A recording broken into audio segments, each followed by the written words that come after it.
Sa mga nagtatanong kung available pa yung free cup natin, yes, available pa po. Ito siya.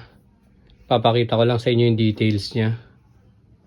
Sa inyong harap, napaka-solid ng pagkaka-embroidery.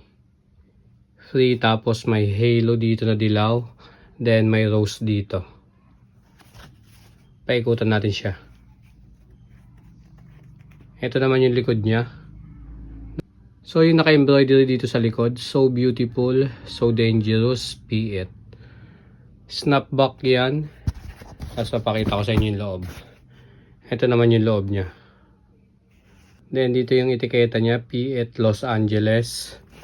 Then dito may P8 din na naka-embroidery. So sa mga nagtatanong nito, isa lang yung available natin mga ka-quality. PM nyo na lang ako kapag kusunada nyo to. Hindi lang siya budget meal. Pero solid yan.